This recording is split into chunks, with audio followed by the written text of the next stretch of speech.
Ya, chiquillos, muy buenos días, espero que estén muy bien. Les agradezco la comprensión por la suspensión de la clase del viernes pasado. Eh, Espero que no hayan más suspensiones, no debería haber en todo caso. Además ya no nos queda tanto semestre, estamos en la recta final del semestre, bastante rápido, de hecho. Aprovecho de comunicarles, de todas formas igual voy a mandar un mensaje, que hoy día tampoco va a haber ayudantía. Como no hemos podido avanzar en la materia, ninguno de los dos paralelos en general, eh, no tiene sentido hacer ayudantía, que la idea es que sea un repaso de ejercicios, si no tenemos materia para hacer ejercicio, así que hoy día de nuevo no habrá ayudantía.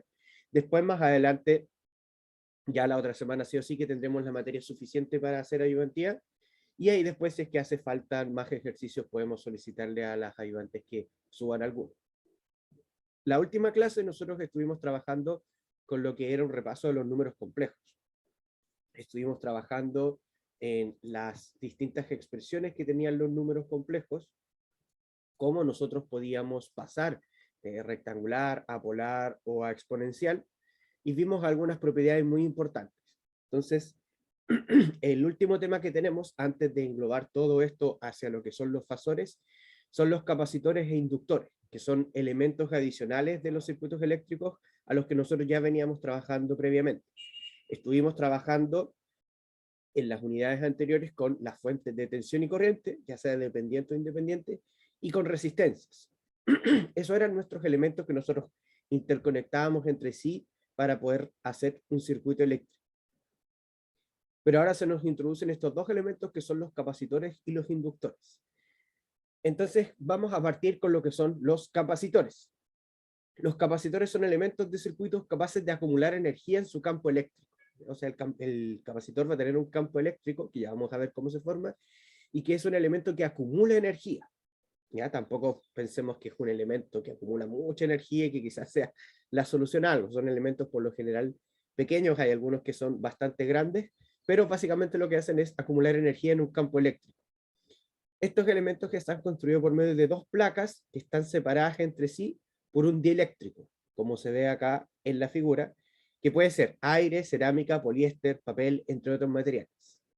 ¿Ok? Entonces, estas características, o sea que yo tenga dos placas que estén paralelas entre sí y que entre medio tenga un elemento dieléctrico, eh, permite que se acumule carga eléctrica entre las placas. ¿Qué es lo que ocurre?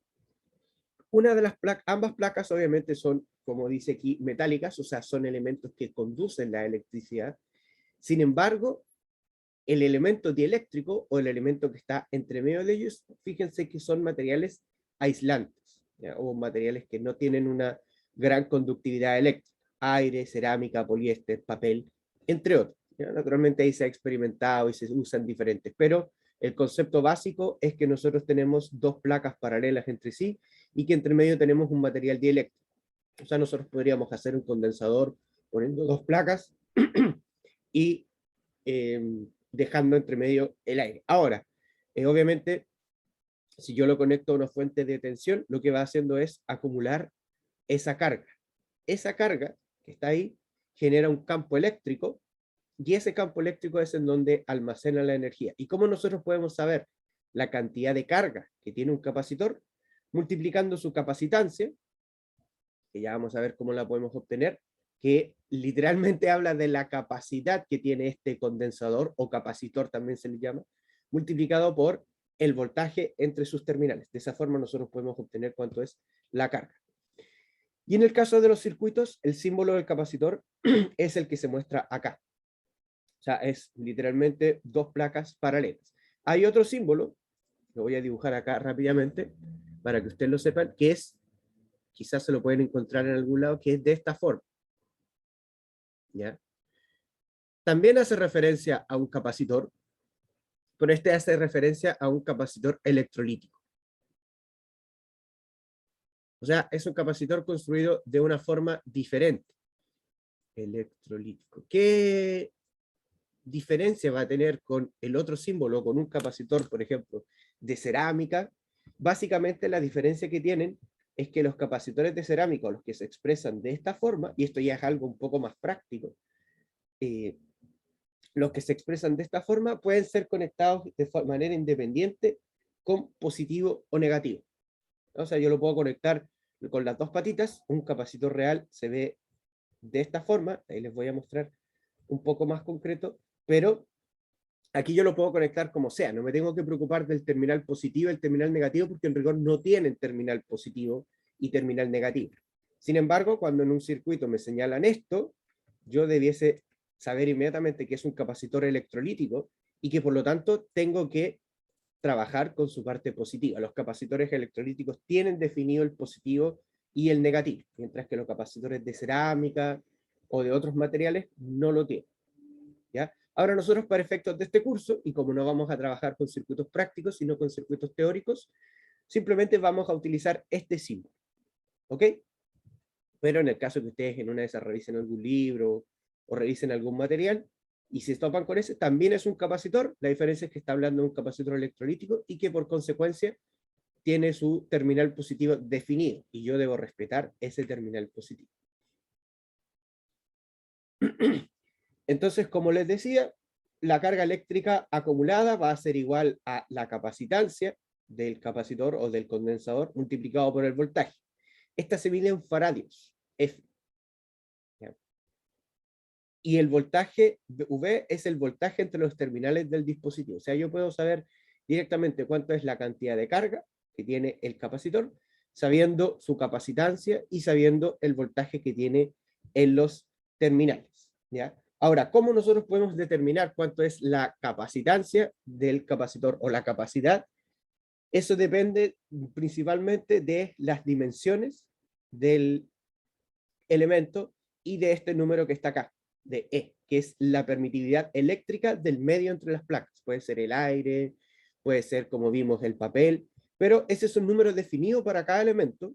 Puedo encontrar en muchos libros una tabla que tal elemento tiene tal permitividad eléctrica, tal elemento tiene tal permitividad eléctrica, y el resto depende de el área que tiene cada una de las placas paralelas y la distancia a la que están estas placas. Esto inmediatamente nos hace ver que el capacitor es un elemento que depende mucho de sus dimensiones físicas y por lo tanto los vamos a encontrar en tamaños muy, muy diversos. Podemos tener desde capacitores de este tamaño, muy pequeños, a capacitores bastante grandes. De ahí voy a mostrar una foto y si nos queda el tiempo, yo tengo acá algunos, les puedo mostrar físicamente, pero la diferencia en tamaño es bastante. Y a medida que yo necesito mayor capacitancia, más grande va a ser el capacitor.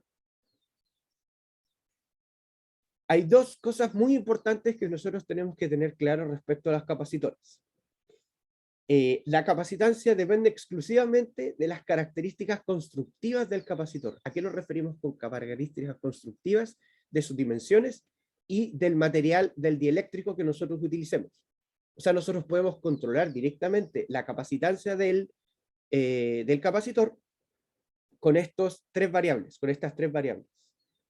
¿Ya? O sea, podemos hacer un capacitor de mucha capacidad, de poca capacidad, dependiendo de los materiales que utilicemos. Obviamente, en líneas de fabricación estándar, se usa un solo material y se usan ciertas distancias para ir consiguiendo distintas capacitancias. De hecho, capacitancia comercial, nosotros podemos encontrar muchas capacitancias comerciales. ¿A qué quiere decir cuando uno habla de valores comerciales?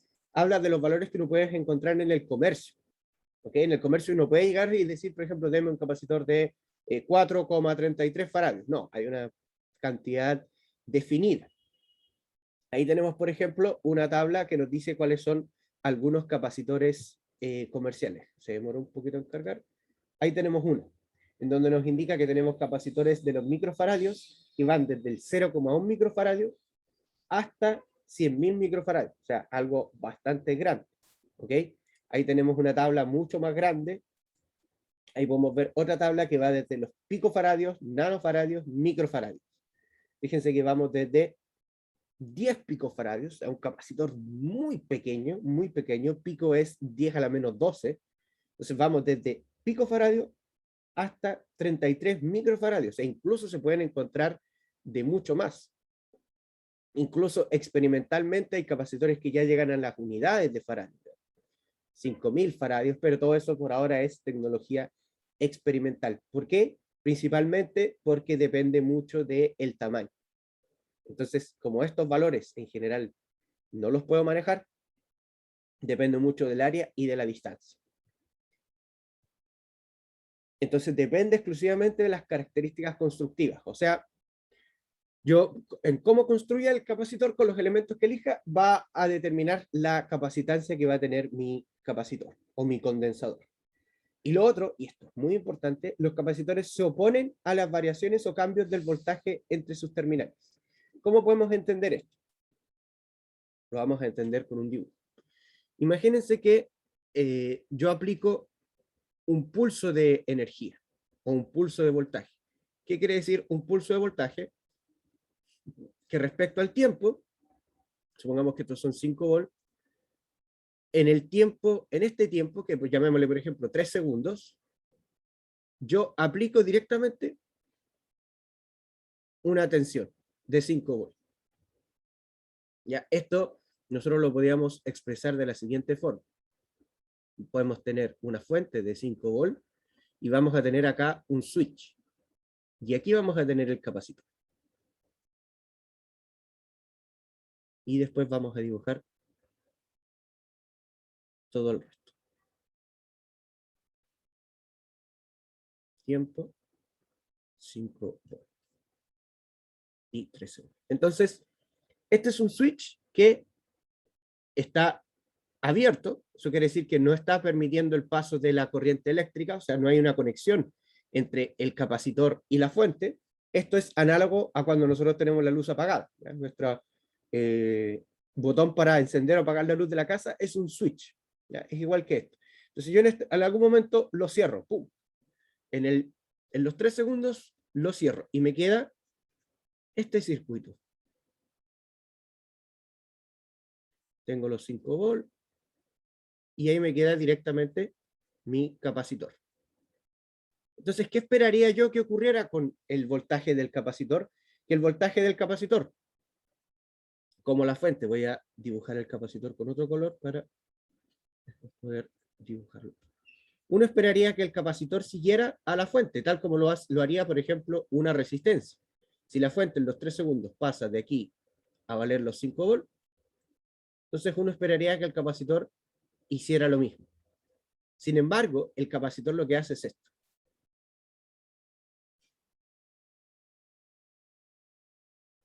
Se va muy lento hasta llegar a ese valor.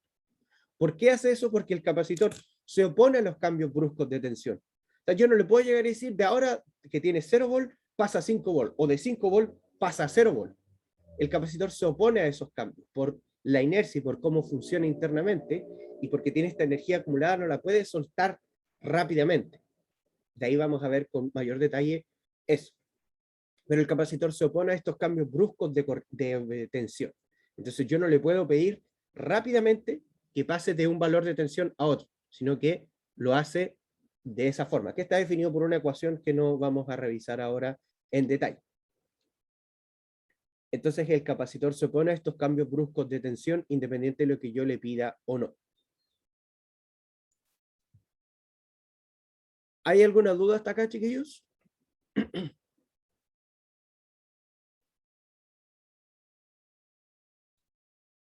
Cualquier duda me van comentando.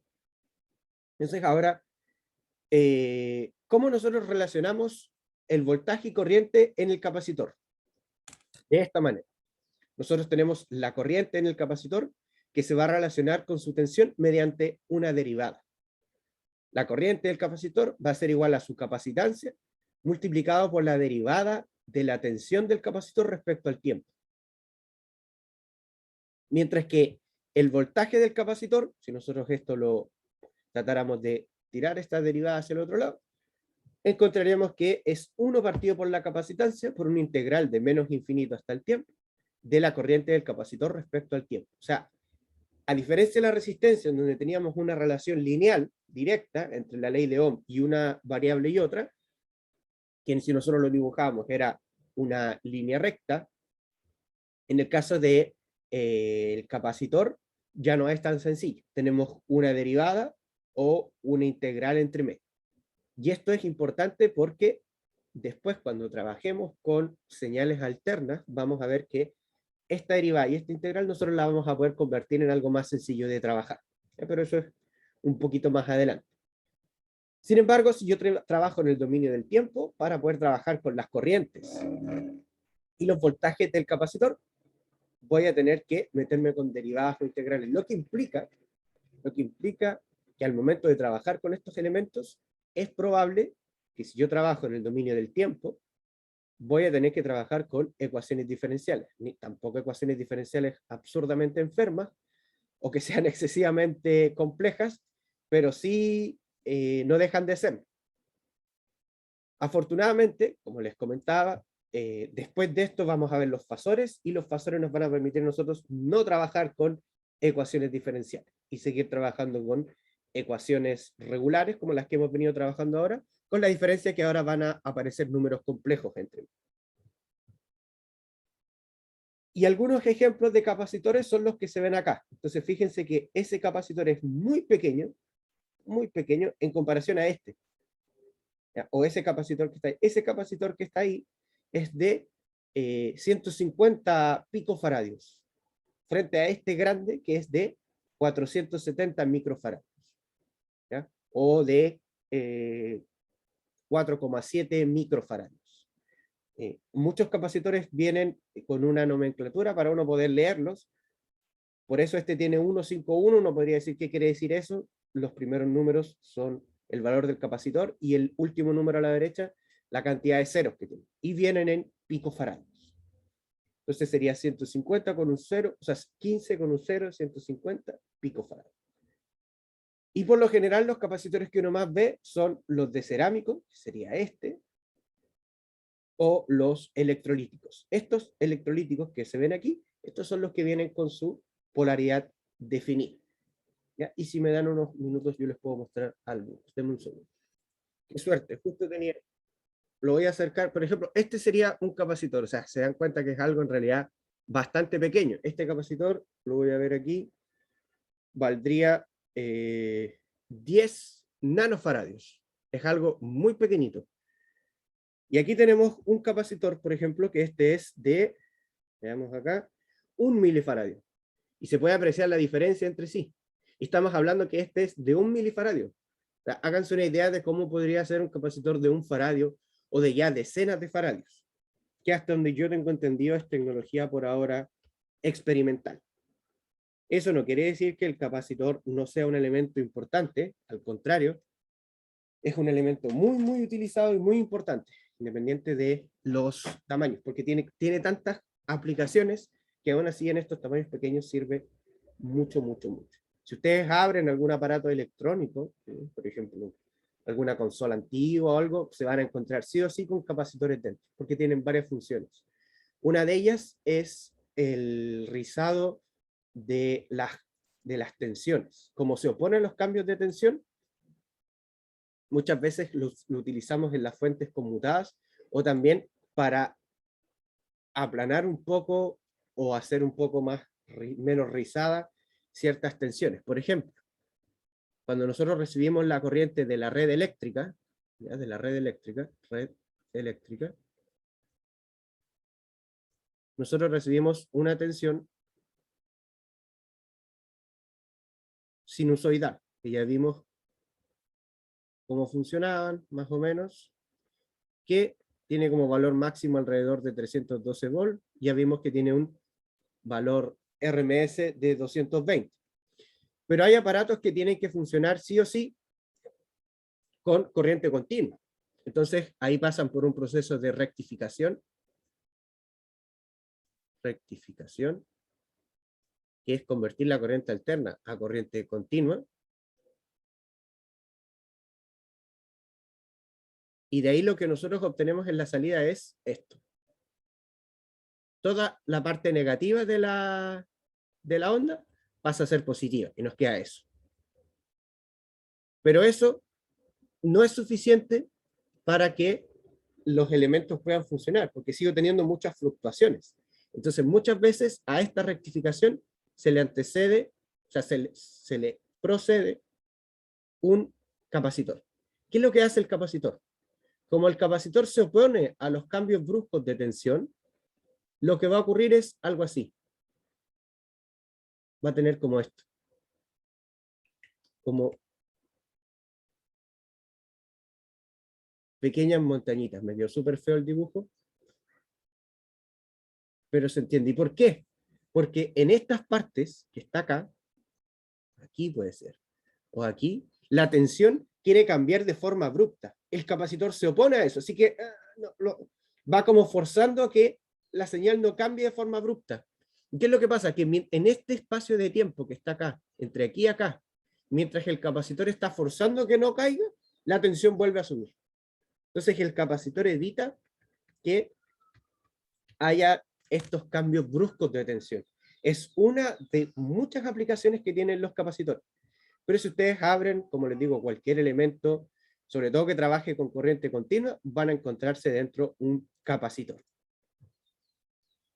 Así que son un elemento bastante importante, entre muchas otras, como les decía, aplicaciones que tienen.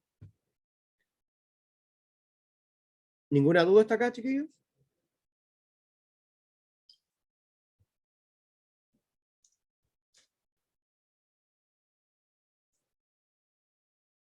Y junto con el capacitor vamos a introducir otro elemento que es el inductor.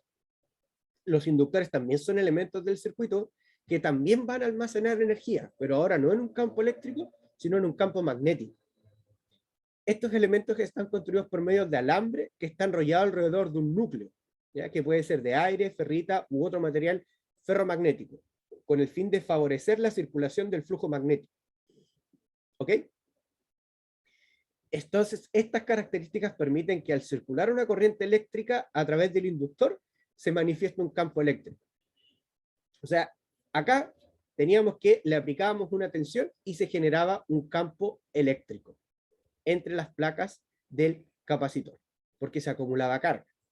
En este caso, como al circular una corriente eléctrica a través del inductor y tenemos esta espira enrollada, se manifiesta un campo magnético. Entonces tenemos el capacitor con campo magnético y con campo eléctrico y el inductor con campo magnético.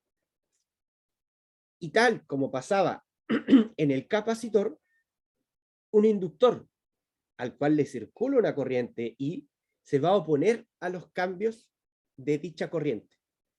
¿Ya? La propiedad que indica qué tanto será dicha oposición es la inductancia, que se mide en Henry o en Hertz, es una H. O sea, el inductor es un elemento ferromagnético al cual nosotros le enrollamos una lámpara. ¿Ya? De ahí vamos a ver también algún ejemplo para que quede más claro. Y al circular una corriente a través del inductor de 10 alambres se genera un campo magnético. Y el inductor, cuando le circula una corriente en su interior, se opone a los cambios bruscos de esa corriente. De la misma forma en que lo hacía el capacitor con los cambios de tensión, el inductor se opone a los cambios de corriente muy bruscos. En el caso del capacitor, esto también se podría haber reflejado en esta ecuación. Fíjense que la corriente depende de la derivada de la tensión, o sea, de un cambio en la tensión. Este cambio no puede ser muy brusco porque si no la corriente se dispara. Por lo tanto, esta ecuación, al tener esta derivada, nos muestra también un poco la inercia que tiene el capacitor, y en el inductor vamos a ver que es lo mismo. Entonces aquí podemos ver una bobina, que es un tipo de inductor muy utilizado, que fíjense que es un elemento de un material ferromagnético, puede ser hierro, y tiene enrollada una bobina o una espira, que usualmente es un material conductor. Ese elemento tiene un área, y este también tiene la permeabilidad, tiene una permeabilidad magnética, ¿sí? Y también va a depender del lado. El símbolo del inductor es este que está acá, es como una colita de chancho, que es ese que está ahí. En este caso, los inductores no tienen una polaridad definida independiente del tipo de construcción que tengan. Y en esta construcción nosotros podemos ver que depende del área transversal o el área de la sección transversal, o sea, de esta área, del largo del núcleo de la bobina y de la permeabilidad magnética del núcleo.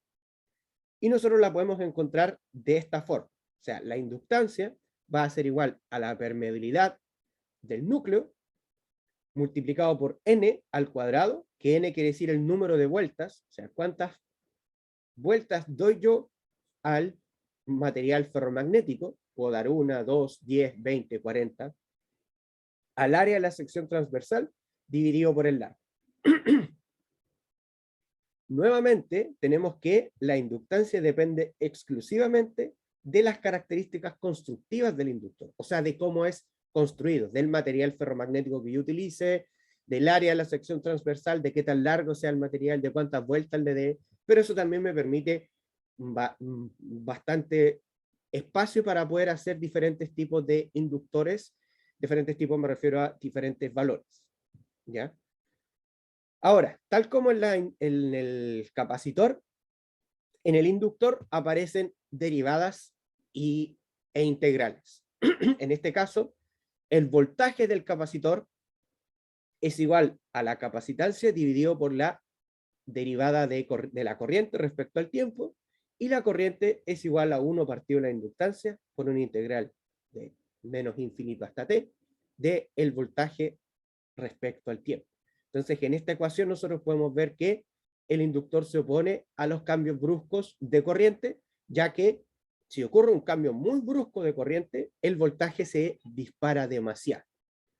¿Ok? En casos extremos, naturalmente, si nosotros forzáramos, de alguna u otra forma, forzáramos al inductor a que aún así tiene que hacer ese cambio de corriente, el voltaje aumentaría demasiado y por ende podría terminar dañando el dispositivo o el circuito en su totalidad. Por eso todo esto funciona a ciertos márgenes. De hecho, cuando nosotros tomamos un capacitor o un inductor real, no sé si en las imágenes de acá se alcanza a ver, sí, perfecto, tienen, además de su capacitancia o de su inductancia en el caso del inductor, tienen un valor. Fíjense, 35 volts. Este de 500 volts, 100 volts. Ese valor me dice cuál es la tensión máxima que puede soportar este capacitor. En el inductor también nos dicen lo mismo. Y en el inductor también a veces nos señalan la corriente. O sea, yo tengo que tener ese valor en consideración a la hora de trabajar con estos elementos, porque si no, explotan. Y de hecho, ver explotar un capacitor, si bien es cierto, es un poco peligroso, hay que hacerlo con cuidado, es una experiencia bastante divertida, porque suena así, a diferencia de otros elementos que simplemente dejan de funcionar, el capacitor literalmente explota. De ahí, si nos queda tiempo, podemos buscar algún video en donde explote. Pero literalmente el capacitor, cuando se sobrepasa su tensión por mucho tiempo, explota, lo cual naturalmente también es peligroso. Y aquí podemos tener algunos ejemplos de inductores, en donde, fíjense, tenemos un elemento y tenemos ahí las barritas. Estos son inductores bastante simples, por así decirlo. Nosotros también podemos buscar inductor. Podemos también buscar algún otro tipo de inductor, por ejemplo, inductores comerciales. No veo que aquí aparezcan algunos. Pero también venden inductores pequeños que son como parecidos a las resistencias. Inductores comerciales. Como esto, por ejemplo. Asumiendo que cargue. Así, por ejemplo. Fíjense que son muy parecidos a las resistencias, tienen otro color y también tienen esa bandita de colores. Yo acá en mi caso tengo varios y eso también podría ser un inductor. También están, como pedíamos, núcleo de aire, núcleo de hierro, núcleo de ferrita, etc. Todo eso va a incidir directamente en el valor de inductancia, dependiendo de la aplicación que nosotros necesitemos. Chiquillos, ¿alguna duda con lo que son los capacitores y los inductores? ¿Algo que no haya quedado tan claro?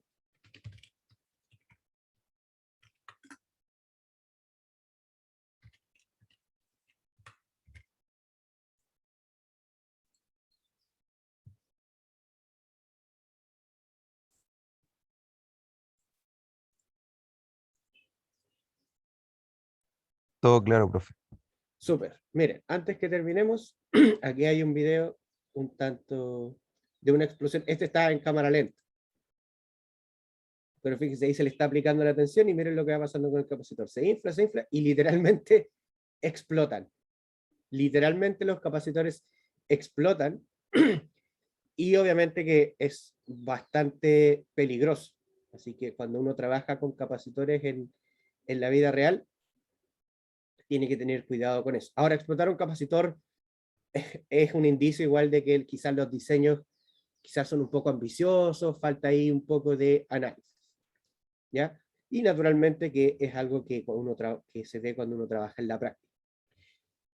Ya, chiquillos, entonces si no hay más dudas, quedamos hasta acá. La próxima clase sería ideal que pudiesen revisar lo que son los números complejos. Ojalá esta expresión, traigan en mente esta expresión. Recuerden que E elevado a I, J, omega, creo que no sé si serán así el orden, pero el orden da lo mismo.